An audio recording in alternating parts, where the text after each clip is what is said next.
அன்பு மக்கள் அனைவருக்கும் வணக்கம்ங்க. இன்றைக்கி ஜூலை 23. இன்றைக்கி காலையிலே வந்து நம்ம செடிகளுக்கு ஒரு சூப்பரான ஒரு ஃபெர்டிலைசர், எசன்ஸ் ஃபெர்டிலைசர் கொடுத்துருக்கோங்க. அது என்ன உரம் எப்படி கொடுத்துருக்கேன் அப்படிங்கிறத லாங் வீடியோவில் இருக்குது பாருங்கள்.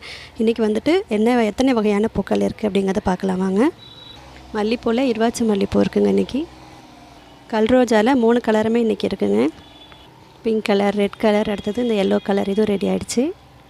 அடுத்தது போகன்வில்லா, அதுக்கப்புறம் பட்டன் ரோஸுங்க, அரளிப்பூ, sandal rose, Fanta rose, Fanta செம்பருத்தி, பேபி பிங்க் செம்பருத்தி, சாண்டல் செம்பருத்தி, ரெட் செம்பருத்தி, இட்லிப்பூ, சங்குப்பூ, அதுக்கப்புறம் இந்த ஹேங்கிங் பார்ட்ஸில் ஒரு 10 கலருக்கும் மேலே இருக்குங்க. டேபிள் ரோஸ் கீழேயும் இருக்குது. இந்த பாருங்கள், ஆரஞ்சு கலர், இதெல்லாமே இதுமாரி நிறைய பூக்கள் இருக்குங்க. சரியான பராமரிப்பு கொடுத்தோம்னா இது மாதிரி செடிகள் பசுமையாகவும் இருக்கும், பூக்களும் அதிகம் இருக்குங்க.